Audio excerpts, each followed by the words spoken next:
sessions by inviting Iskren to introduce himself and the speech.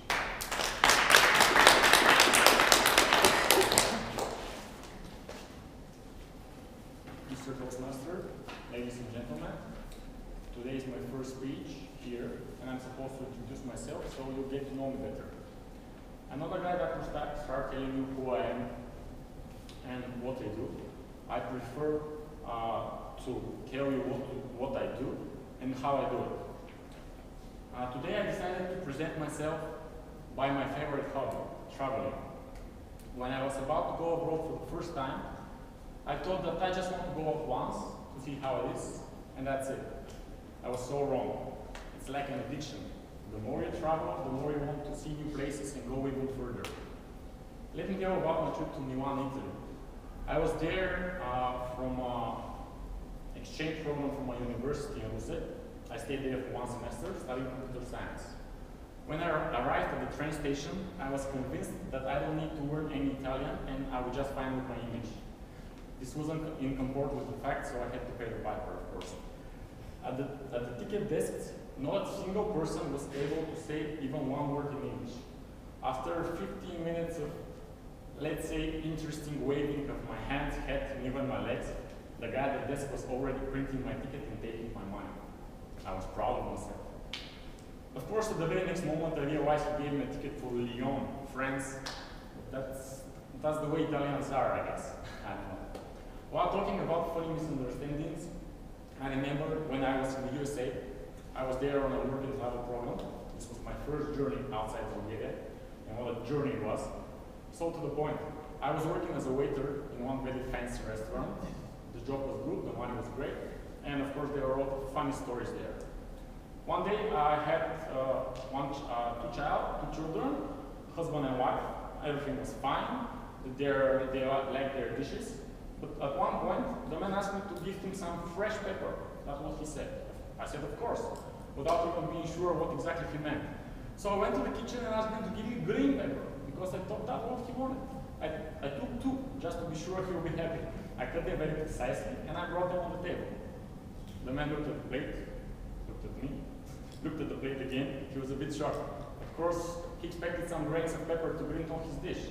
But I'm sure he always remembered the fresh pepper I gave him, and actually they ate it all, so I'm pretty sure they liked it. Other difficulties I had there were the cocktails with their strange name and no logic, at least for me. So very often when a client orders something that I didn't quite understand, I was trying just to memorize as much as possible, and then at the bar was something like, hi, can I get 2 of Jean Viljots, please?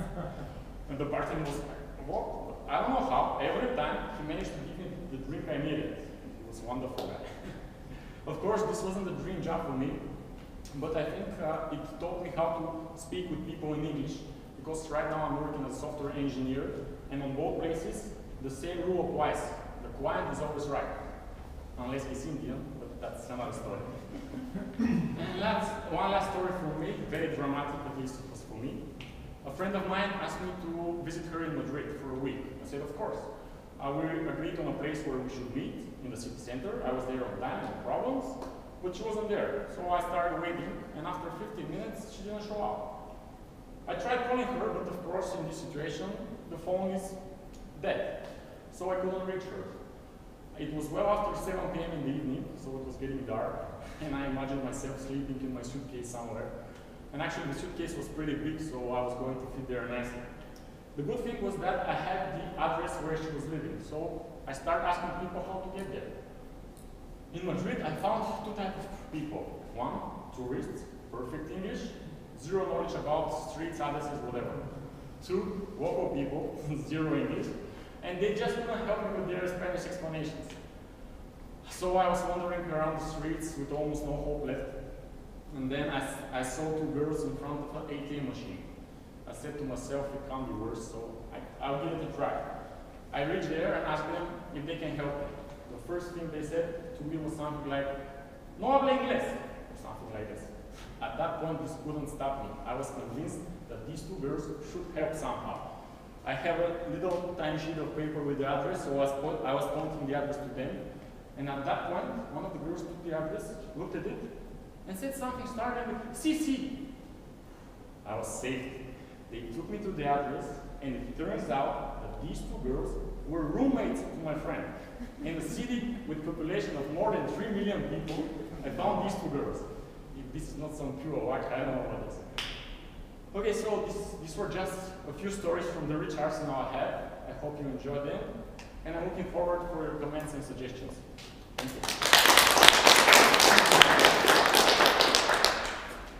Iskren, thank you very much. It was very interesting to see how luck played into your experience in a foreign country. So I will suggest now all the guests and all the members to take